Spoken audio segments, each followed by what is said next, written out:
Bonsoir, merci de votre présence ce soir. Je souhaite solennellement vous redire que la Shoah est notre mémoire et votre héritage. Simone Veil, discours aux Nations Unies le 29 janvier 2007, il y a 16 ans de ça. Notre mémoire, comprendre la mémoire des survivants, des rescapés, de leur soutien en secours dans ces heures d'épouvante, de leur parentèle culturelle et de leur descendance. Votre héritage, héritage des nations prétendant à la sauvegarde des valeurs des civilisations, héritage pas seulement que ça ait eu lieu, mais encore que ça ait pu avoir lieu. Une convocation de veille pour l'avenir qui consonne avec ce que Primo Levi, dans Les naufragés et les rescapés, disait « C'est arrivé. Cela peut donc arriver de nouveau. Tel est le noyau de ce que nous avons à dire. » Dans sa formulation même, par les mots choisis par elle, Simone Veil exprimait, posait, signifiait ce que de son côté George Steiner, dans Langage et silence, avait pointé d'évidence ineffaçable. Nous sommes ceux qui viennent après.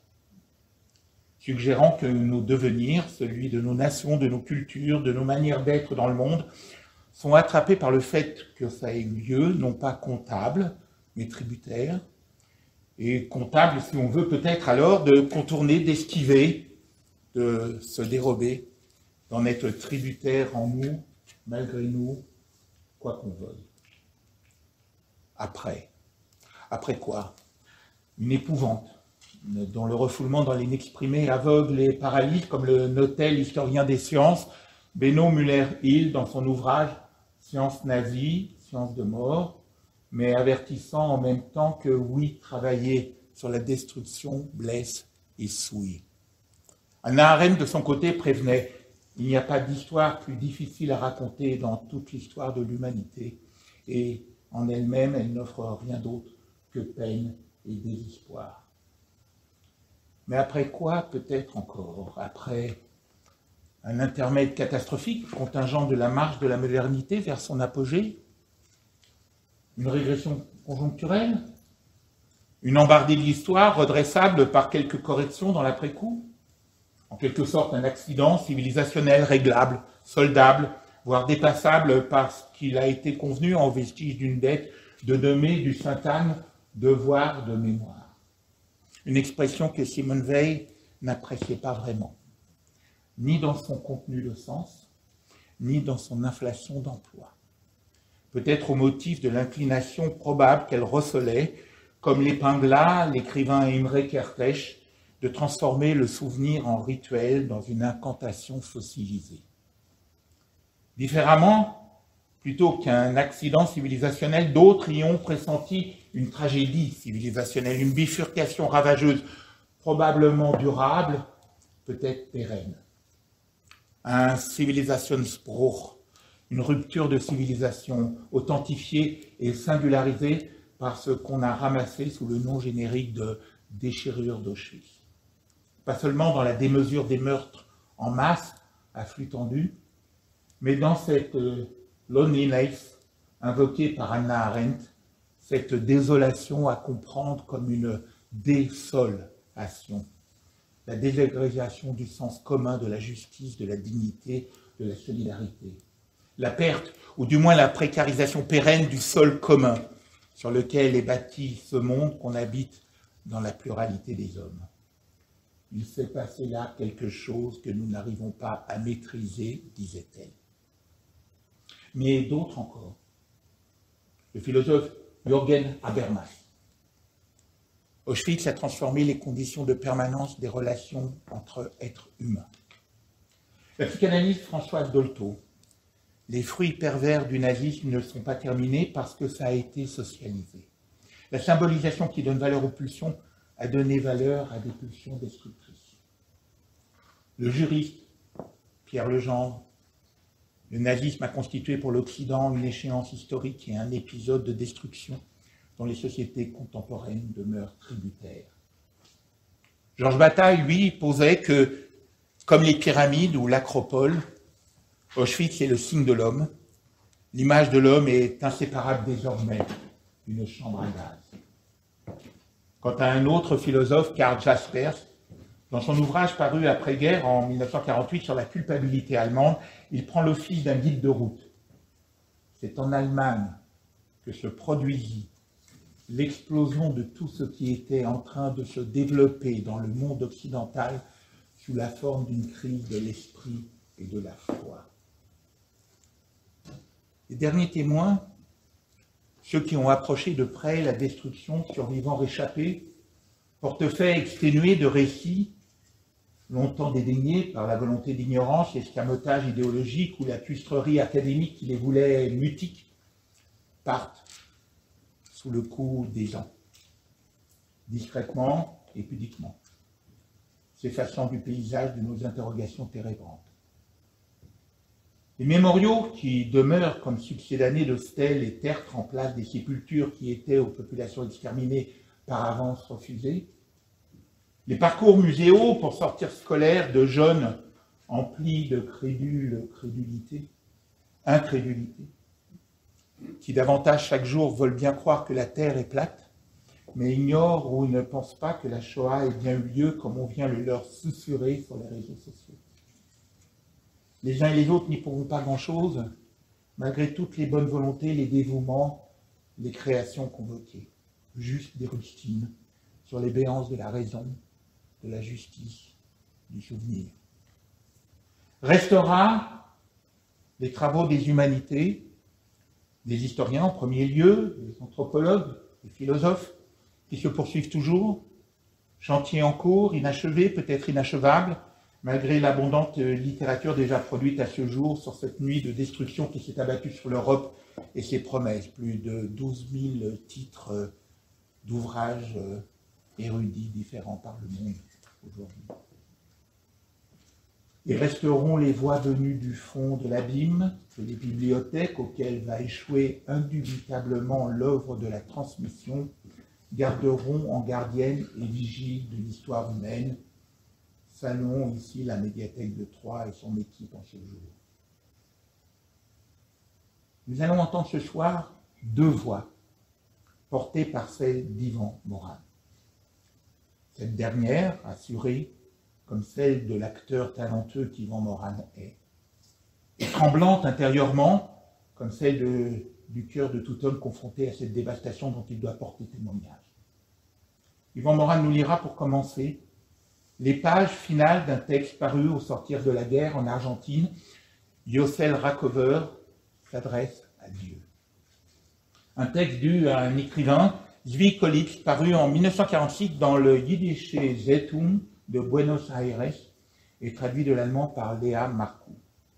Un texte célébré par Emmanuel Lévinas lors de sa parution en français en 1955 et dont l'hommage rendu par Lévinas sous le titre évocateur « Aimer la Torah plus que Dieu » est repris dans le recueil « Difficile liberté ». Il s'agit d'une fiction qui se donne pour un document, à la manière littéraire des fictions de Borges, et habitée d'une telle authenticité d'âme qu'elle fut comparée par certains théologiens chrétiens au livre de Job et d'Ezra. Ensuite, Yvan Morin donnera sa voix à Esrok Katzenelson, à son chant du peuple juif assassiné, traduit du yiddish par Basia Baum et magnifié par Rachel Hertel. Katzenelson était un poète, un prosateur, un dramaturge, un militant et un éducateur. Son style d'écriture inspira de nombreuses mélodies écrites en yiddish. Il fut le traducteur de Heinrich Heine en yiddish. Né à Karelichi, près de Minsk, en 1886, issu d'une famille de masculines, le mouvement juif des Lumières, son père dirigea une école hébraïque à Lodz. Il en prendra la suite après avoir voyagé à travers l'Europe, aux États-Unis et dans le Yishuv. À Lodz, il participa de la création en 1919 de la première revue d'avant-garde artistique en langue yiddish, Jung Yiddish, réunissant peintre et poète inspiré, rien de moins que d'El Lisinski. Au moment de la guerre, il se retrouva avec sa famille à Varsovie enfermé dans le ghetto.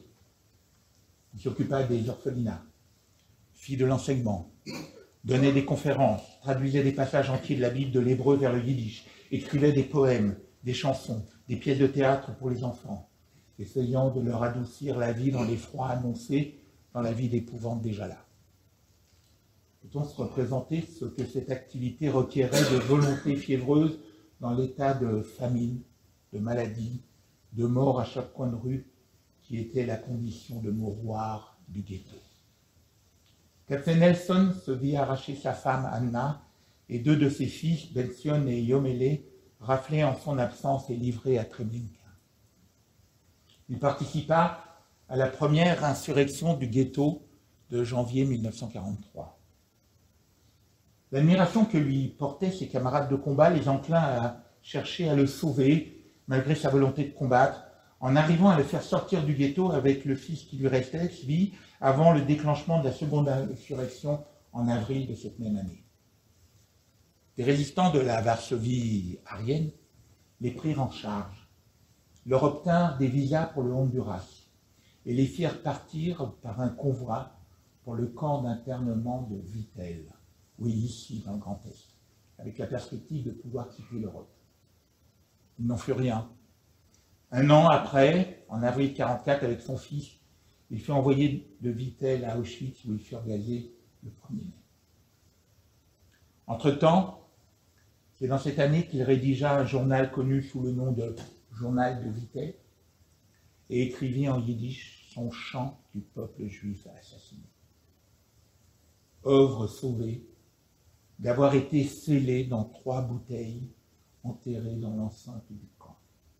À la même façon dont des témoignages des Sonderkommando à Auschwitz-Birkenau nous sont parvenus au-delà de leur assassinat, c'est le livre qui les recueille, qui s'appelle « Des voix sous la cendre ».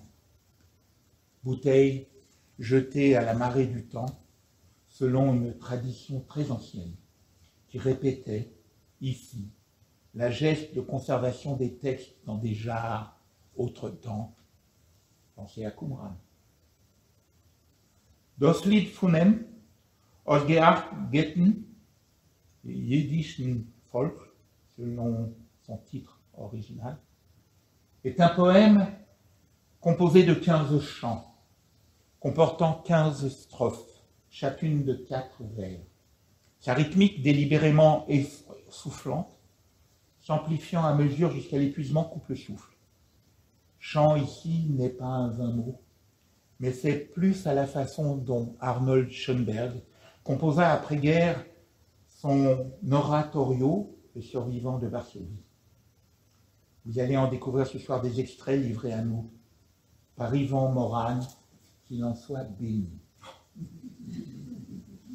Peut-être qu'un jour, une assemblée de sages prendra la décision de relier ce chant du peuple juif assassiné au corpus des livres bibliques, à côté de Job, de Coëlette, l'Ecclésiaste, des proverbes, du Cantique des Cantiques, des psaumes, de la même façon que des sages avaient autrefois pris la décision de joindre aux compilations closes des débats savants que constituent les volumes du Talmud, les commentaires postérieurs de Rachi, de nobles mémoires troyennes.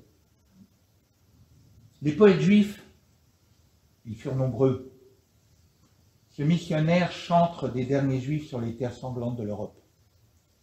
Ce qu'ils ont laissé derrière eux parle pour tous les disparus, porte-parole de tous les ultimes réchappés qui s'effacent. Par les poètes, par leurs auditeurs, leurs lecteurs, aujourd'hui et demain et pour les temps futurs, les voilà rattachés au faisceau des vivants. Nous sommes ceux qui viennent après, inscrivait en sentence irréfragable George Steiner. Mais aussi, comme le concluait en un cri le poème d'Hirschblick, Sog nit keine Moll, ne dis jamais que c'est ton dernier chemin, devenu le chant des partisans du ghetto de Wilno. Wir seinen do, nous sommes là.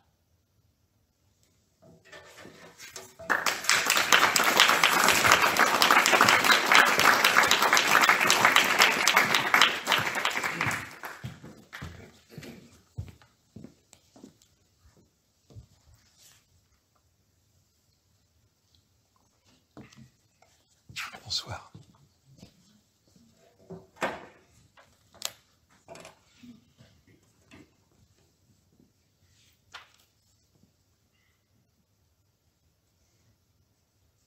Permets-moi, Dieu, de te demander raison avant de mourir.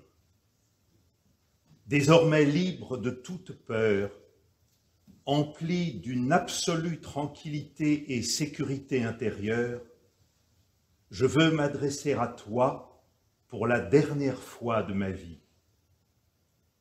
Tu dis que nous avons péché, mais évidemment, et nous en serions punis. Cela aussi, je peux le comprendre. Mais je veux que tu me dises s'il existe en ce monde un péché méritant un châtiment pareil à celui qui nous a été infligé. Tu dis que tu revaudras leur forfait à nos ennemis. Je suis convaincu que tu les paieras de retour, impitoyablement, sans merci, je n'en doute pas. Mais je veux que tu me dises s'il peut y avoir au monde un châtiment de nature à expier les crimes commis contre nous. Peut-être diras-tu qu'il ne s'agit pas, dans le cas présent, de péché et de punition, mais que tout simplement, voilà ce qui arrive quand tu voiles ta face et livres les hommes à leurs instincts. Mais alors, je veux te demander, Seigneur, et cette question brûle en moi comme un feu dévorant, quoi encore? Oh, dis-le-moi. Que doit-il advenir encore pour que tu découvres à nouveau ta face, la révèle au monde? Je veux te le dire clairement et sans détour. Aujourd'hui, plus qu'à n'importe quelle précédente étape de notre interminable martyre, nous avons le droit, nous, les torturés, les outragés, les étouffés, les enterrés vivants et brûlés vifs, nous, les humiliés, les bafoués, les raillés, les assassinés par millions, nous avons plus que jamais le droit de savoir où sont les limites de ta patience. Et j'ai encore autre chose à te dire. Ne bande pas trop l'arc, car la corde pourrait casser. L'épreuve où tu nous as plongés est si dure, si intolérablement dure, que tu dois pardonner à ceux de ton peuple qui, dans leur détresse et leur colère, se sont détournés de toi. Pardonne à ceux qui se sont détournés de toi dans leur malheur, mais aussi à ceux de ton peuple qui se sont éloignés de toi dans le bonheur. Tu as transformé notre vie en un si terrible et perpétuel combat que les couards ont forcément cherché à lui échapper sitôt qu'ils entrevoyaient une issue. Ne sévis pas contre eux. On ne frappe pas les lâches, on les prend en pitié. Seigneur, montre-toi plus compatissant avec eux qu'avec nous. Pardonne aussi à ceux qui ont blasphémé ton nom, sont allés servir d'autres dieux, sont devenus indifférents à ton égard. Tu les as si durement éprouvés qu'ils ne peuvent plus penser que tu es leur père, ni même qu'ils ont un père. Si je te parle aussi franchement, c'est que je crois en toi, plus que jamais auparavant, car maintenant je sais que tu es mon Dieu. Tu n'es tout de même pas, tu ne peux pas être le Dieu de ceux dont les actes sont la preuve la plus horrible qui soit de leur virulente impiété. Car si tu n'es pas mon Dieu, de qui donc es-tu le Dieu? Celui des assassins? Si ceux qui me haïssent, qui me supplicient sont d'une telle noirceur, si mauvais, Qui suis-je donc, sinon un être qui incarne un peu de ta lumière et de ta bonté? Je ne peux pas te louer pour les actes que tu tolères, mais je te bénis et te loue pour ta seule existence, pour ta terrible grandeur. Comme tu dois être puissant pour que même la catastrophe actuelle n'ait sur toi aucun effet déterminant. Mais précisément parce que tu es si grand et moi si petit, je te prie, je t'avertis, pour l'amour de ton nom, cesse de couronner ta grandeur en tolérant le supplice des innocents. Je ne te demande pas de frapper les coupables. Selon la terrible logique de l'inéluctable, leurs coups, pour finir, les atteindront eux-mêmes, car la conscience du monde a été tuée avec nous. Parce que l'assassinat d'Israël a signifié le meurtre d'un monde. Le monde se dévorera, se consumera en sa propre iniquité, se noiera dans son propre sang. Les assassins ont déjà prononcé eux-mêmes la sentence, et ils n'échapperont pas au châtiment.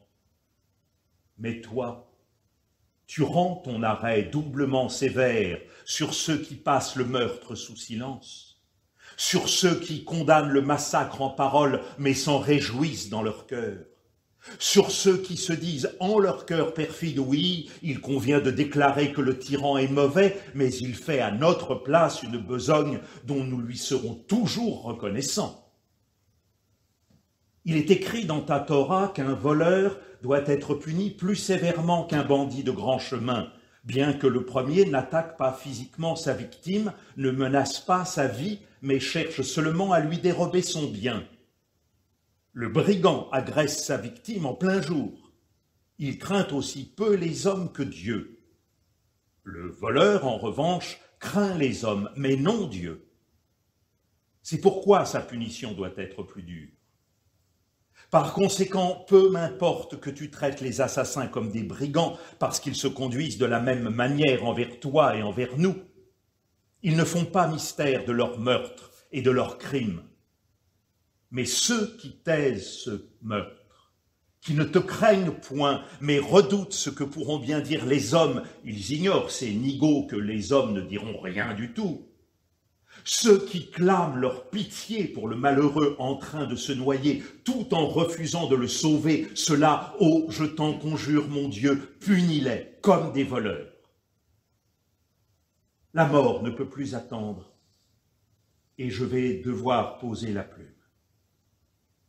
Au-dessus de moi, les tirs venant des étages supérieurs s'affaiblissent de minute en minute.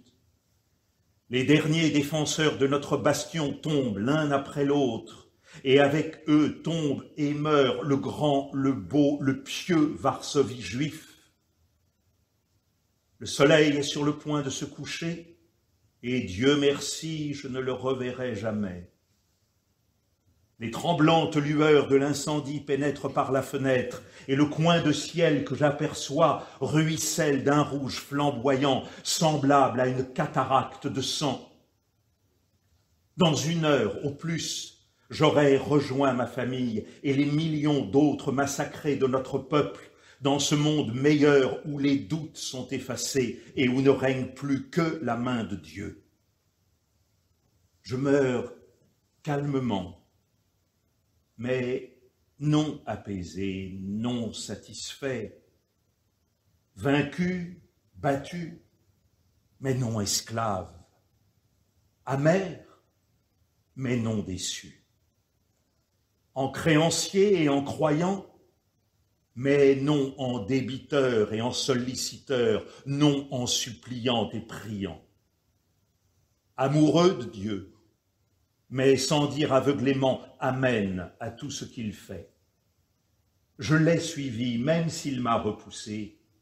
J'ai observé ses commandements, même s'il m'a frappé pour cela. Je l'ai aimé, j'ai été et demeure amoureux de lui, même s'il m'a rabaissé jusqu'à terre, torturé à mort, a fait de moi un objet d'opprobre et de risée. Mon rabbi m'a maintes fois raconté l'histoire d'un juif qui, avec sa femme et leur enfant, avait fui l'inquisition espagnole. Il avait pris la mer à bord d'un petit bateau et réussi, malgré la tempête, à gagner un îlot rocailleux. Là, un éclair foudroya la femme, puis une tornade emporta l'enfant dans les flots. Seul, malheureux comme les pierres, en loques et pieds nus, fouetté par le vent, épouvanté par le tonnerre et les éclairs, échevelé et les mains levées vers le ciel, le Juif a poursuivi son chemin sur le roc désolé et s'est adressé à Dieu. Dieu d'Israël, dit-il, j'ai fui jusqu'ici pour pouvoir te servir librement, pour observer tes commandements et sanctifier ton nom. Mais toi, tu fais tout pour m'empêcher de croire en toi. Cependant, si tu penses réussir à me détourner du droit chemin par ces épreuves, je te crie, mon Dieu, et Dieu de mes ancêtres, tu en seras pour ta peine. Tu as beau m'offenser, me fustiger, tu as beau m'enlever ce que j'ai de plus cher et de plus précieux au monde, me torturer à mort, je croirai toujours en toi. Je t'aimerai toujours, toujours, envers et contre toi.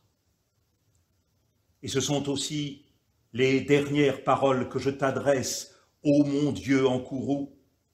Cela ne te servira à rien. Tu as tout fait pour me faire douter de toi, pour que je ne croie pas en toi, mais je meurs exactement comme j'ai vécu, avec une foi sans faille. Loué soit à jamais le Dieu des morts, le Dieu vengeur de vérité et de justice, qui bientôt dévoilera à nouveau sa face au monde et de sa voix toute puissante l'ébranlera dans ses fondements. Shema Israël, écoute Israël, l'Éternel notre Dieu, l'Éternel est un. Dans ta main, ô Seigneur, je remets mon souffle.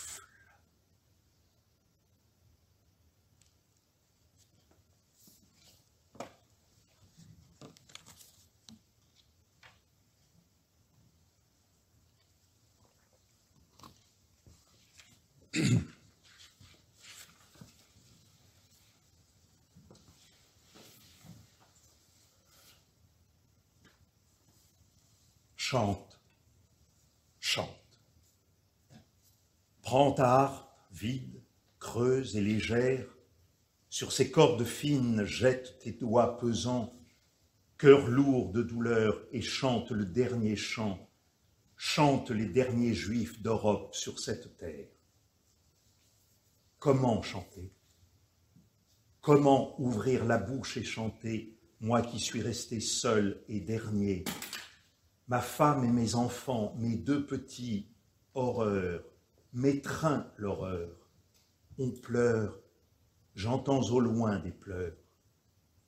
Chante, chante. Lève haut ta voix brisée de douleur, cherche. Monte le trouver là-haut s'il y est encore et chante. Chante-lui le chant dernier du juif dernier. Il a vécu, est mort, sans sépulture, et n'est plus. Comment chanter? Comment lever ma tête roide? Ma femme déportée et mon Bencio et Yomélé, un enfant, ils ne sont plus à mes côtés et ne me quittent pas un instant. Ô ombre noire de mes seules lumières, ombres aveugles et froides, chante. Chante une dernière fois encore sur cette terre. Jette la tête en arrière, vrille sur lui ton regard lourd et chante une dernière fois. Joue pour lui sur ta harpe légère. De juif, il n'en est plus. Exterminé, à jamais disparu. Comment chanter? Comment lever les yeux, ce regard figé en ma tête pétrifiée? Une larme gelée reste collée sur mon œil vitreux. Elle veut s'arracher, veut couler, et ne peut se détacher, ne peut tomber. Dieu, mon Dieu, chante, chante. Lève haut vers le ciel aveugle ton regard blanc, comme s'il était encore dans les cieux un Dieu. Fais-lui signe, comme si brillait encore sur nous une haute splendeur qui nous illumine.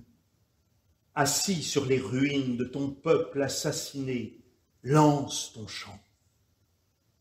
Comment chanter quand le monde m'est un désert? Comment jouer les mains tordues de désespoir? Où sont mes morts? Je cherche mes morts, ô Dieu, en chaque dépotoir, en chaque tas d'ordures, en chaque tas de cendres. Où êtes-vous, mes morts?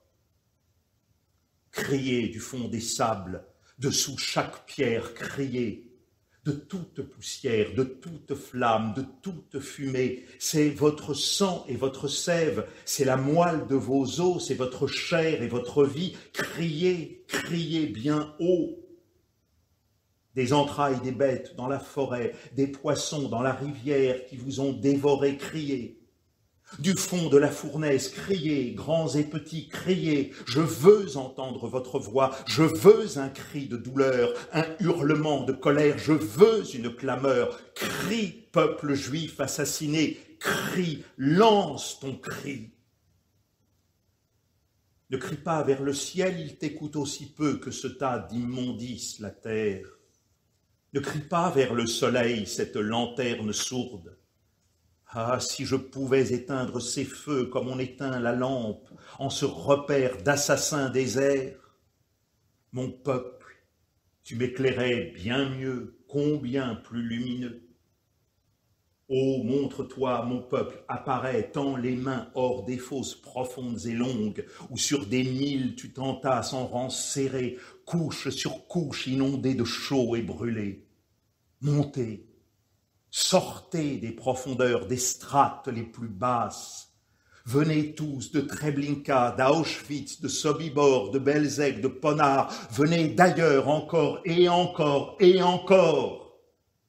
Les yeux exorbités, le cri figé, un hurlement sans voix. Sortez des marais, des boues profondes où vous gisez enlisés, des mousses putréfiées. Venez dessécher, broyer, mouliner. Venez, prenez place. Faites cercle autour de moi, ronde immense, longue sarabande, grand-père, grand-mère, père, mère, portant vos enfants au giron. Venez, ossements juifs, réduits en poudre et en pain de savon, apparaissez, surgissez à mes yeux, venez tous, venez, je veux vous voir tous, je veux vous contempler, je veux sur vous, sur mon peuple assassiné, jeter mon regard muet, atterré, et je vais chanter, oui, à moi la harpe, je joue, je joue. Je me suis assis bas contre terre, endeuillé, j'ai joué et tristement chanté, ô mon peuple. Des millions de juifs dressés autour de moi pour m'écouter, des millions d'assassinés pour m'entendre, vaste auditoire, une foule immense, oh, immense. La vallée d'Ézéchiel, emplie d'ossements, pourrait ici se terrer dans un coin. Et lui, le prophète, n'aurait plus cette fierté d'autrefois, cette foi en le ciel pour parler aux massacrés. Comme moi, il se tordrait les mains, comme moi, démuni, comme moi, rejetant en arrière son front lourd pour contempler hagard le ciel gris et lointain et désolé alentour, et laisserait retomber sa tête de tout son poids, rocher pétrifié, courbé plus bas que terre, et sans voix. Ézéchiel, toi, juif déporté dans les plaines de Babylone, tu as vu les ossements desséchés de ton peuple et tu as perdu la raison. Ézéchiel, tu t'es égaré, et tel un pantin éperdu, tu t'es laissé mener par ton Très-Haut en cette vallée de vision. Et t'est venue cette question, peuvent-ils revivre? Dis, peut-on redonner vie à ces ossements? Et tu ne sais répondre ni oui ni non. Et moi, à mon tour, que dire? Malheur, malheur et affliction de mon peuple assassiné, il ne reste pas même les os. Plus rien à revêtir de chair, à recouvrir de peau, plus rien en quoi insuffler la vie, l'esprit. Vois un peuple exterminé ici tout entier, un peuple assassiné nous regarde de ses yeux fixes, pose sur nous ses yeux morts et figés. Vois ces millions de têtes et de mains tendues vers nous, tu peux compter. Vois sur les visages, sur les lèvres, est-ce une prière ou un cri sous ce masque rigide? Approche, va les toucher, il n'y a rien à toucher que du vide. J'ai imaginé un peuple juif, je les ai tous inventés. Ils ne sont plus, et plus jamais ne seront ici-bas sur la terre, je les ai imaginés. Oui, je suis assis à terre et je les imagine, mais vraies sont leurs souffrances que tu vois, vraie leur peine, vraie et immense la douleur de leur mort assassine. Ézéchiel, lui non, Jérémie, lui non plus, je n'ai nul besoin de lui, je les ai appelés. Oh, aidez-moi, donnez-moi votre appui. Mais je n'attends rien d'eux pour mon dernier chant, eux avec leurs prophéties et moi au plus profond de mes douleurs. Douleurs, ô mes douleurs. Bonheur à vous, Juifs, ô bonheur à vous, bonheur. Bonheur à vous, esselés, vous, vestiges au-delà des mers, vous qui ne savez rien. Ah, si elles ouvraient la bouche, mes douleurs, elles iraient vous empoisonner la vie, vous noircir à jamais l'univers. Douleur, vous grandissez en moi, vous croissez et enflez immense. Pourquoi me tarauder? Pour vous creuser en moi ou vous en arracher? Ne vous en arrachez pas, mes douleurs. Croissez, croissez en moi en silence, restez muettes. Ah, vous me faites si mal, si grande, ô mes douleurs, restez cachées. Vous vous creusez en moi et fouissez aveugle avec vos yeux clos et vos bouches béantes comme des vers au fond de la tombe, ô mes douleurs. Demeurez en moi muette avec tous mes assassinés, gisez, gisez en votre repos, gisez en moi douleur. Comme les vers dans la racine amère, rongez mon cœur. Ô épouvante, ô terreur, une stupeur me frappe, m'étreint le cœur. Ils sont déjà de retour, les wagons. Hier à peine, hier au soir, ils sont partis, et aujourd'hui, les voici de nouveau sur la place de l'Umschlag. Tu vois leurs gueules béantes, grandes ouvertes sur leur heure? Ils en veulent encore. Ils ont faim à nouveau, ne sont pas rassasiés. Ils sont là et attendent leur ration de juifs. Quand va-t-on les livrer? Affamés comme s'ils n'avaient encore pas eu de juifs en bouche, n'avaient rien avalé? Ils en ont déjà eu. Ils en ont eu et alors ils en veulent plus. Ils en veulent encore, ils en veulent davantage. Oui, ils sont là, attendant que la table soit dressée, prêts pour le festin, leur festin de juifs. Par ici, autant qu'il pourra en entrer, des juifs, cet antique peuple avec ses jeunes enfants, tout nouveaux, tout frais, grappes de raisins nouveaux sur un vieux cep, et ces juifs âgés comme un vin vieux et fort. Nous en voulons encore des juifs. Les wagons durs et froids, brigands, crient encore, et plus encore. Ils n'en ont pas assez, ils attendent leur butin, ils sont là de nouveau sur le quai de l'Umschlag. On nous attend, wagons la gueule ouverte, l'air béat, tant de wagons, tout un train. Ils étaient pleins, il n'y a guère, bourrés de juifs à étouffer. Hier, les juifs morts étaient là, serrés parmi les juifs vivants, les morts debout en cette presse, faute de pouvoir tomber, mais dans la masse, nul ne peut distinguer qui est mort, qui est vivant. Le juif mort balance la tête avec allant d'arrière en avant, et sur le vivant coule déjà la froide sueur de l'agonie. Un enfant juif réclame à sa mère morte de l'eau, une goutte d'eau, et de ses petites mains la frappe au visage. Ne serre pas si fort, j'ai trop chaud. Un autre enfant, un tout petit, dans les bras de son père mort. Oui, les enfants affaiblis, à demi évanouis, les enfants ont mieux résisté. Le père, lui, dans la force de l'âge, n'a pas supporté, a cessé d'exister. L'enfant ne le sait pas, continue de supplier. « Viens, viens papa, viens dehors. » Rien que de tout voir, tout regarder, tout entendre, misère. Comment le supporter? Même vous, wagons de fer et de bois, ô fer! Tu reposais tout au fond de la terre, métal inerte et froid. Ô bois, tu étais arbre sortant de terre, poussant haut et fier. Et maintenant, vous voici wagons, wagons de marchandises, vous voyez leur sort, témoins muets d'une telle cargaison, d'une telle détresse, d'une telle misère. Vous avez tout vu, bouches muettes et scellées, dites, wagons de bois et de fer, où vous menez le peuple juif, où vous l'avez amené à la mort. Vous n'êtes pas coupable, on vous charge, on vous scelle, on vous dit « roulez », on vous envoie à plein, on vous ramène à vide. Ô vous, wagons qui revenez de l'autre monde, dites un mot, parlez, faites tourner vos roues, racontez. Et moi, je laisse couler ce pleur. Racontez.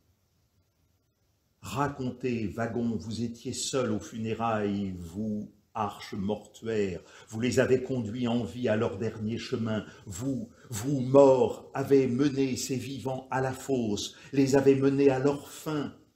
Et les caisses mortuaires de répondre ne nous demandent rien. Racontez, racontez. J'en sais plus que vous pourtant, moi qui sais le commencement. De mes yeux, j'ai lu la vie. Le conseil de la communauté lui-même a signé la sentence. Oui, on le lui a ordonné et il s'est exécuté. 6 000 par jour. Je sais le commencement, vous savez le dénouement.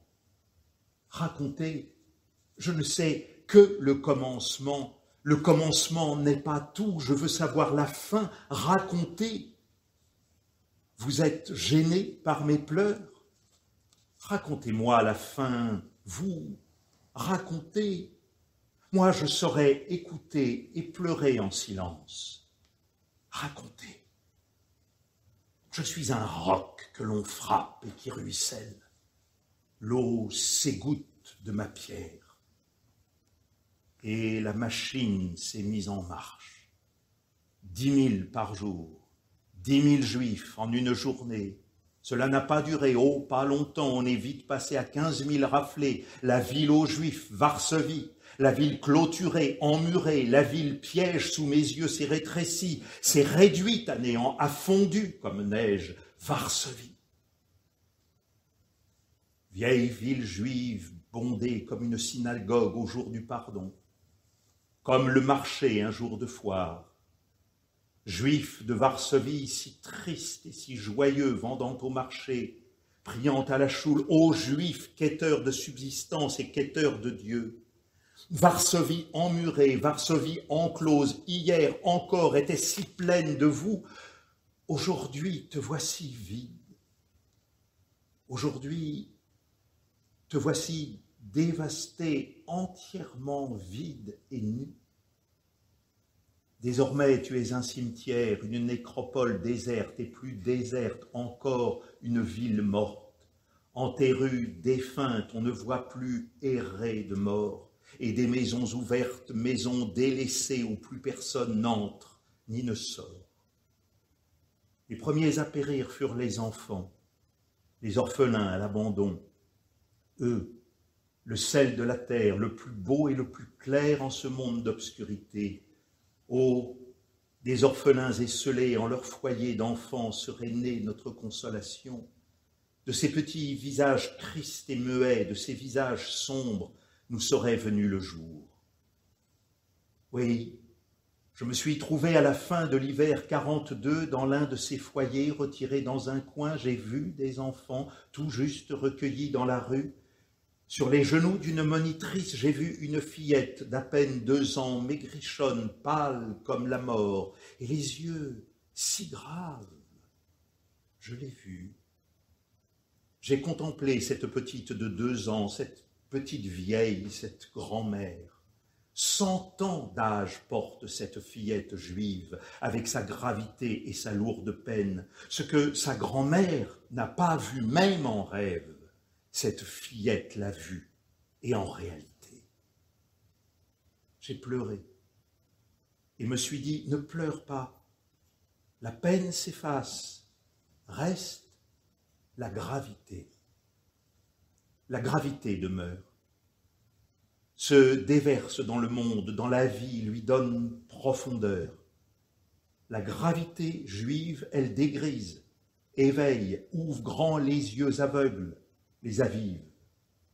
C'est comme une Torah pour le monde, comme une prophétie, une sainte écriture. Non, ne pleure pas. 80 millions d'assassins pour la gravité d'un enfant juif. Ne pleure pas. J'ai vu dans ce refuge d'enfants une fillette vieille de 5 ans donnant la béquée à son petit frère en pleurs, un tout petit, souffrant. Elle trempait de menus morceaux de pain dur dans un brouet clair et les glissait avec adresse dans la petite bouche rétive. Il m'est échu cette grâce de voir cela, cette maman, cette petite mère de 5 ans nourrissant son enfant, et avec quelle parole! Ma mère, unique au monde, n'était pas si inventive. D'un rire, elle essuyait une larme, d'un mot lui prodiguait la joie. Tout l'humour de Sholem Aleichem n'aurait su faire mieux que cette fillette juive. J'ai vu la plus extrême détresse dans cette maison d'enfants. Je suis entré dans l'autre salle et là aussi régnait un froid mordant. Au fond, un poêle sur une tôle offrait sa lueur vive à une poignée d'enfants. Un cercle de bambins à demi nus, serrés autour des charbons ardents, devant le coq incandescent, il tendait un petit pied, une petite main gelée, un petit dos dénudé, et l'un d'eux, pâle gamin aux yeux noirs, tout jeune encore, racontait une histoire. Non, pas une histoire, une flambée, un brasier de colère. Isaïe, toi, ô toi, tu n'étais pas si enflammé, tu n'avais pas la langue si juive. Il parlait un yiddish mêlé de langue sacrée. Non, ce n'était que langue sacrée. Écoute, écoute. Regarde ses yeux juifs, son front, et comme il lève la tête. Isaïe, tu n'étais pas aussi petit que lui, et tu n'étais pas aussi grand, tu n'étais pas aussi juste, pas aussi vrai, Isaïe, tu n'étais pas aussi ardent.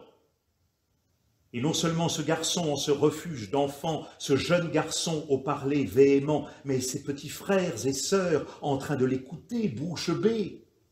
Non. Vous tous, pays de la vieille Europe, capitales anciennes ou nouvelles, non. La terre n'a encore rien vu de pareil, le monde n'a jamais vu telle merveille.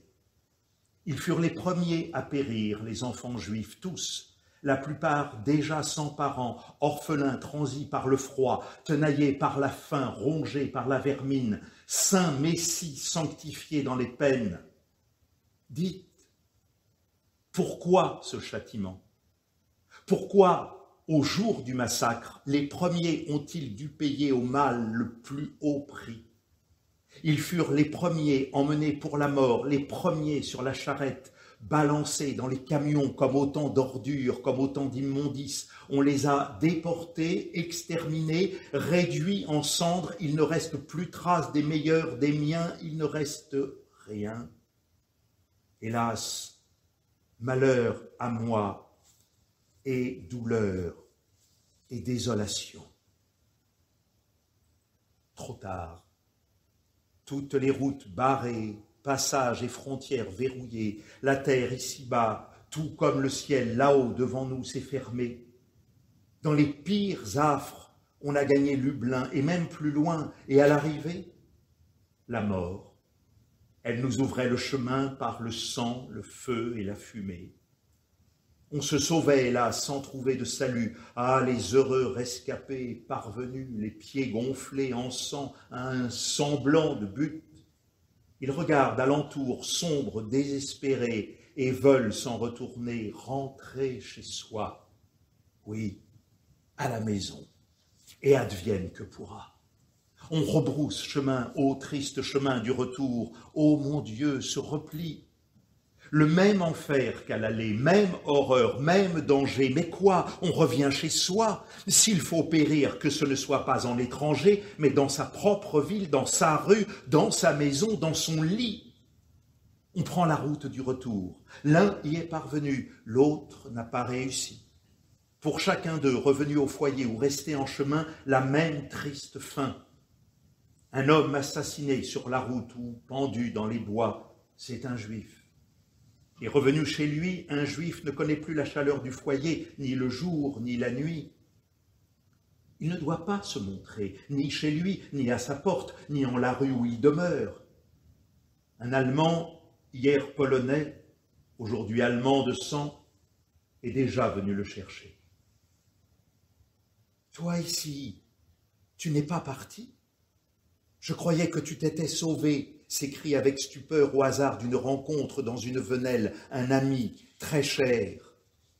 Ô toi qui as fui dans la terreur, dis, pourquoi revenir en ta demeure? Tu étais parti, pourquoi dans le malheur n'es-tu resté à l'étranger? Tu aurais évité de voir ton foyer en sa peine, en sa cruelle épreuve, de le voir saigner, torturé, sans aucune raison, brisé et outragé. Oh, dis, pourquoi? Et celui qui est revenu, triste et muet, ébauche un sourire, ombre amère figée sur sa face, comme sur un masque d'argile. Il se tait un instant encore, puis regarde alentour, jette à la ronde un regard d'effroi. Je reviens de chez moi. Partout, un seul et même foyer dévasté, anéanti. Ainsi, cela a commencé dès le commencement. Cieux, dites pourquoi, ô pourquoi? En quoi avons-nous mérité d'être ainsi outragés en ce vaste monde? La terre sourde et muette a fermé les yeux, mais vous, cieux, vous avez vu la honte, vous avez regardé de là-haut, de vos hauteurs, et ne vous êtes pas renversés. Pas un nuage n'a obscurci votre bleu de pacotille et son chatoiement mensonger. Le soleil, cruel bourreau encagoulé de rouge, a poursuivi sa course éternelle. La lune, vieille putain impénitente, est sortie par les nuits faire sa ronde, et les étoiles se sont réjouies, obscènes, en clignant de leurs yeux de souris. Disparaissez. Je ne veux plus vous contempler, ni vous voir, ni rien savoir de vous. Ô cieux perfides, cieux trompeurs, cieux de bassesse en vos hauteurs, cieux complices, j'ai eu foi en vous jadis, je vous ai confié mes joies, mes peines, mes rires et mes larmes. Vous ne valez guère mieux que cette terre odieuse, vaste tas d'immondices. J'ai cru en vous, cieux, j'ai chanté vos louanges en chaque chant de mes chants. Je vous ai aimé comme on aime une femme, l'amour est morte, dissipée comme l'écume. En ma prime jeunesse, j'ai chanté votre soleil, le soleil dans les flammes de son couchant, les comparer à mon espérance. Ainsi s'évanouit mon espoir, ainsi s'éteint mon rêve. Allez, du vent! Vous nous avez dupé mon peuple, dupé mes aïeux. De tout temps, vous nous trompez, avez trompé mes patriarches, trompé mes prophètes. Vers vous, ils levaient les yeux, s'embrasaient à vos feux. Eux, vos plus fidèles sur terre, aspiraient à vous sur cette terre de tous leurs vœux. Vous n'avez pas de dieux en vous. Ouvrez vos portails, cieux, ouvrez-les béants et laissez entrer les enfants de mon peuple supplicié, de mon peuple assassiné. Ouvrez à cette immense ascension, un peuple entier crucifié en de cruels tourments doit monter pour vous. Ô chacun de mes enfants exterminés peut pour eux être un Dieu. Ô cieux vides et nus, cieux de désolation, immenses et vains déserts, en vous j'ai perdu mon Dieu unique, et eux, il ne leur suffit pas d'une divine trinité, le Dieu juif, son esprit, et le juif galiléen qu'ils ont pendu, c'était trop peu, ils nous ont tous transportés dans les cieux, ô vile et répugnante idolâtrie. Soyez heureux, ô cieux, soyez heureux. Pauvres vous étiez, vous voici riches à foison. Une moisson bénie, un peuple en son entier, ô cieux, pareil trésor vous est offert. Réjouissez-vous là-haut des œuvres de l'Allemand, et que ici-bas avec vous se réjouissent, et qu'un feu de la terre monte à l'assaut du ciel, et qu'un feu du ciel vienne embraser la terre. Ainsi fut le commencement, dès le premier jour, et le lendemain, de nouveau, et de nouveau, de nouveau. Chaque matin, tout recommence, hier, à peine. Oh, le malheur n'a pas eu le temps de vieillir, et ce matin écoute un nouveau malheur. Une terreur nouvelle, une nouvelle peur mortelle. La mort nous suit pas à pas, ombre fidèle. Chaque jour, sous les yeux de chaque juif, quelque chose arrive au prochain. Tombé dans la rue, atteint par une balle, rien d'autre qu'un accident banal. Une auto s'arrête, une portière s'ouvre, un juif est embarqué, emmené. Mieux vaut encore être abattu dans la rue, mieux vaut tomber sous une balle. Dès les premiers jours de leur invasion en ville, j'évitais de dormir à la maison. Le soir venu, j'allais chez l'un de nos proches. Ce soir-là, ma femme m'accompagnait. Un officier s'est arrêté dans l'obscurité, m'a dévisagé. Oui, juste un instant d'éternité. Puis s'est éloigné. 10 pas plus loin, un coup de feu a claqué. C'est un autre qui l'a tué. C'était Satan, l'autre face, le prince des enfers, la fange en personne, immonde, la soif sanguinaire, l'incarnation du mal et de la haine gratuite, haine du démuni privé de droit, haine de tout ce qui est juste et sans défense en ce monde, un Allemand. Cet Allemand qui s'est arrêté rue de Gdansk et nous a toisés d'un œil froid, c'était Hitler, Himmler, Alfred Rosenberg, non, c'était tous les Allemands à la fois, le peuple entier, tout le mal sans conscience ni foi se tenait devant nos yeux. Si j'avais tiré sur lui Anna, si je l'avais tué à cet instant, si j'avais eu une arme à la main, j'aurais sauvé mon peuple. Je t'aurais sauvé, et toi, et moi, et nos enfants. J'aime t'appeler par ton nom. J'aime le prononcer, Annélé. J'aime te parler, toi qui me fus enlevé avec mon peuple, tu me réponds, tu me fais du bien. Tu m'offres la lumière de tes yeux et ce triste sourire de douceur sur ta lèvre. J'aime t'appeler en ma solitude, en ma détresse, te demander, tu te souviens? Tu te souviens? J'aime te demander si tu te souviens, Annélé. Viens, viens près de moi.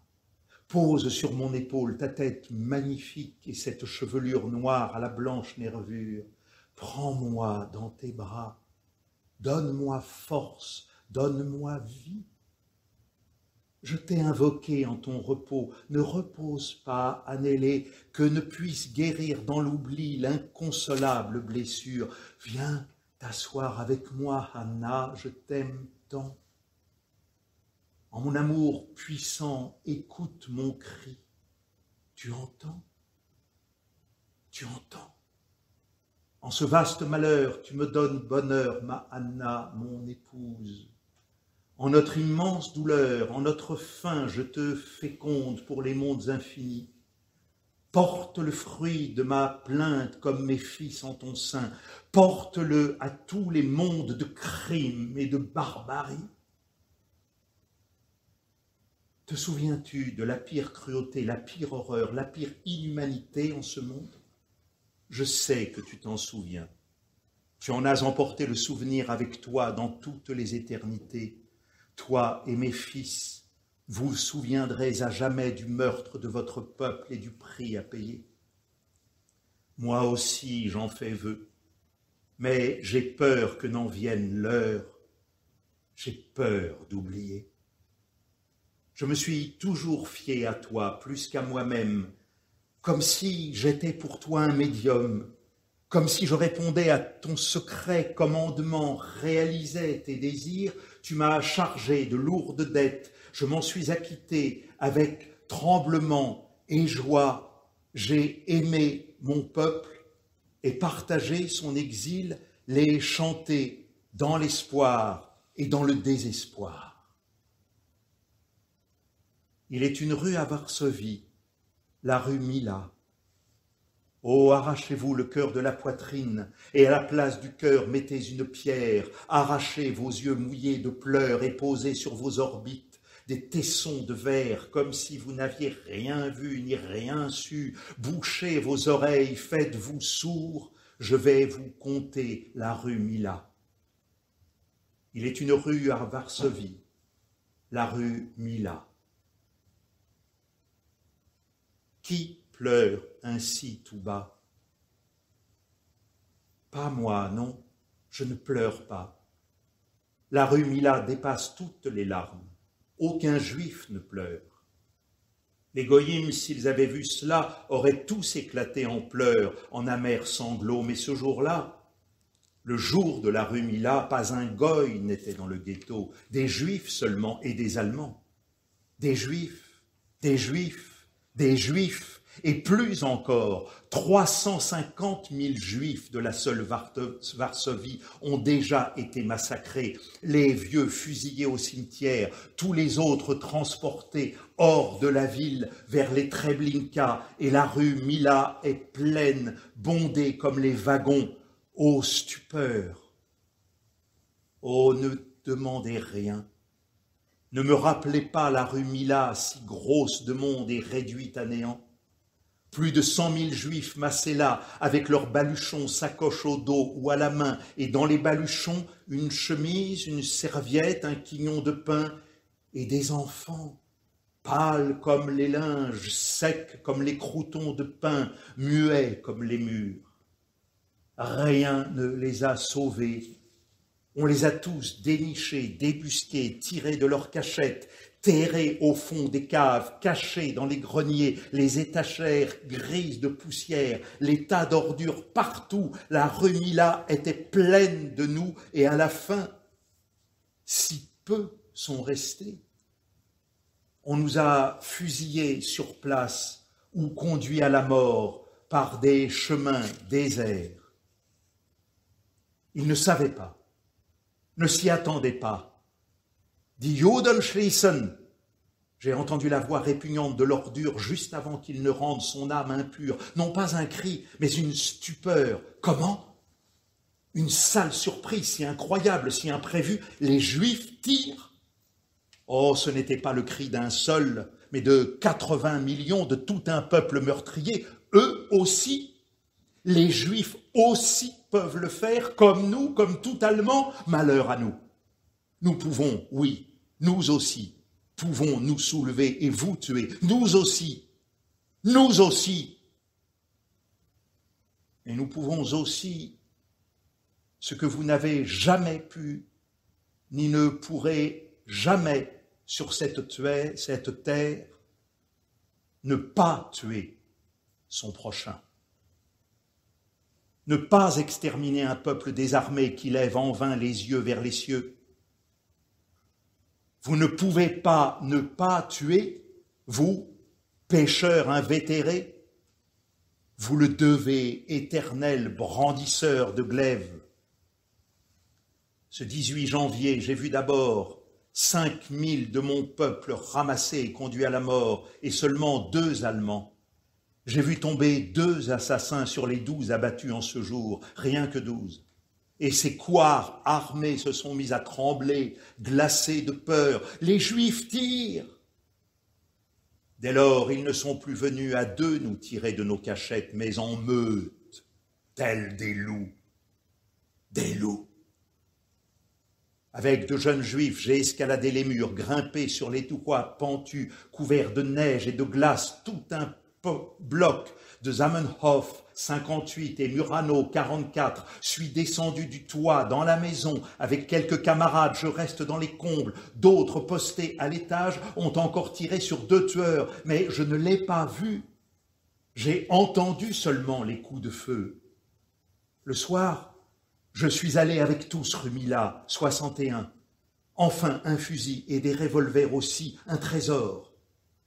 Au matin, on s'est répartis, moi parmi une centaine dans un long grenier étroit et glacé. À mes côtés, une femme se met à tousser. 1 fois, 2 fois, un gars bondit vers elle, tel un félin, le doigt pointé, la griffe menaçante, à l'affût de sa prochaine quinte.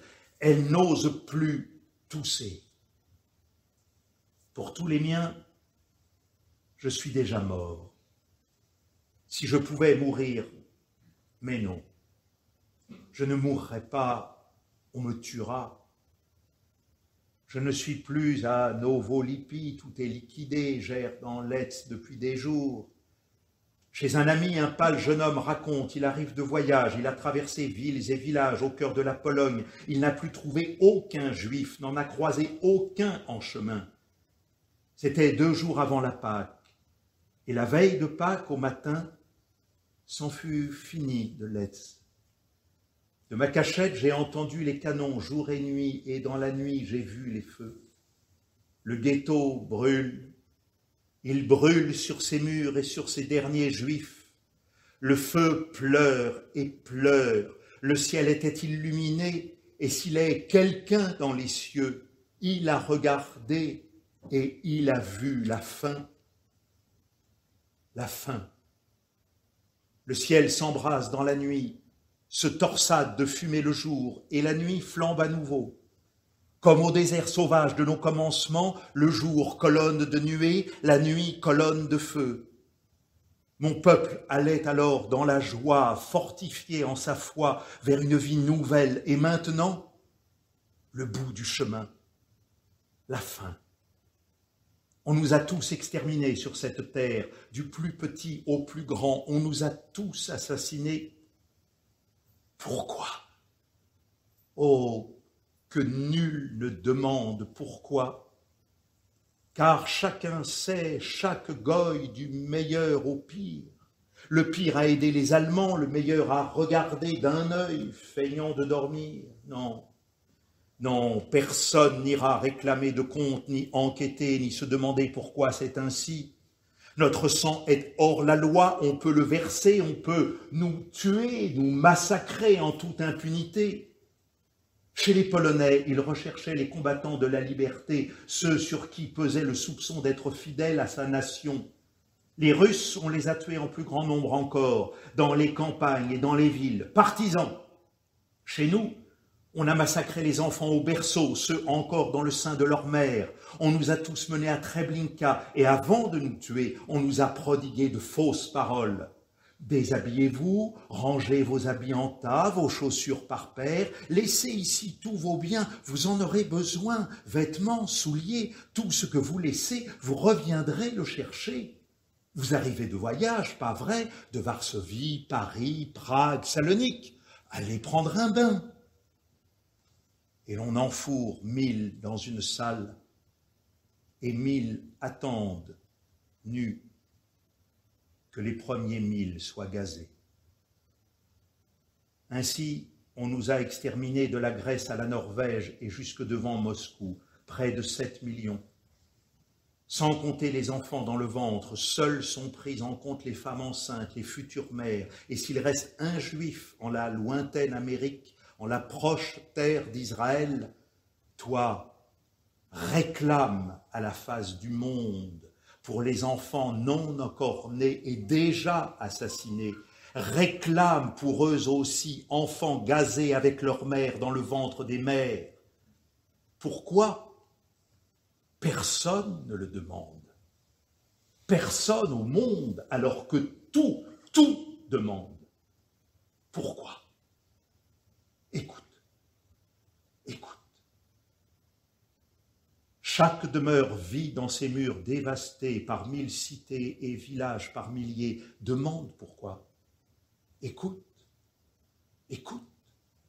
Car les logis vides ne sont pas longtemps vides, les foyers déserts ne sont pas longtemps déserts. Un autre peuple vient y habiter, d'autres hommes, une autre langue, autres les jours et les nuits.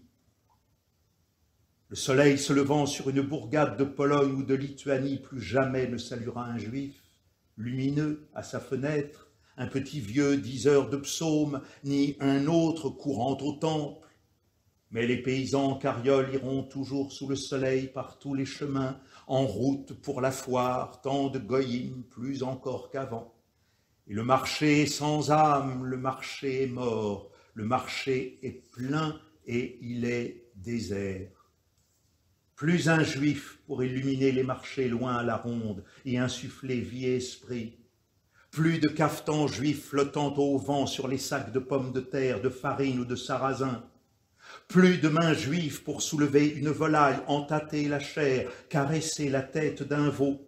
Le petit paysan ivre, lui, fouette de plus belle son cheval qui peine et ramène au village sa carriole pleine. Il n'est plus de juifs en ce pays.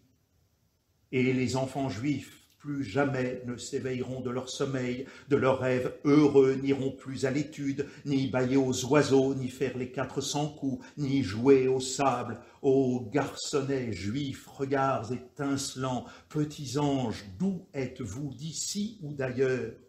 Ô charmantes fillettes, si pimpantes malgré vos frimousses chiffonnées, dépeignées, plus jamais une mère ne bercera son enfant, il n'y aura plus chez les Juifs ni mort, ni naissance, on ne chantera plus les chants des poètes yiddish, des grands auteurs, c'est passé, terminé. Il n'y aura plus de théâtre yiddish, plus de public pour rire, pour verser un pleur en silence, plus de musiciens ni de peintres juifs, pour créer dans la joie et la douleur, ni chercher des voix nouvelles. Et il n'y aura plus dans les villes de Juifs en lutte, sacrifiant leur bonheur au bien général. On ne cherchera plus à guérir, à soulager la souffrance d'autrui, sans écouter sa propre douleur. Ô stupide goy, toi aussi tu as tiré de côté sur le Juif, et toi aussi t'as frappé la balle. Qui t'aidera désormais à bâtir tes pays? Qui te dédiera tant d'âme et tant de cœur? Et mes têtes brûlées de communistes ne se battront plus contre mes masses socialistes, ni ne s'uniront contre les plus libres, les plus fidèles des miens, eux qui ont porté tout le joug, les pionniers juifs, eux qui se sont dévoués au monde sans oublier leurs propres blessures. J'ai vu vos querelles, j'en ai souffert, puissiez-vous encore vous déchirer sans fin, mais en vie. Malheur. Il n'y a plus personne. Il était un peuple. Il était, il n'est plus. Il était un peuple. Il était, il a disparu. Il était une fois une petite histoire. Elle commence avec la Genèse et finit aujourd'hui. Une belle histoire? Non. Une triste histoire. Depuis Amalek jusqu'à pire que lui, l'Allemand, aux cieux lointains, vaste terre, océans immenses. Ne vous ramassez pas en une boule de matière pour anéantir les méchants de ce monde. Laissez-les se détruire eux-mêmes sur cette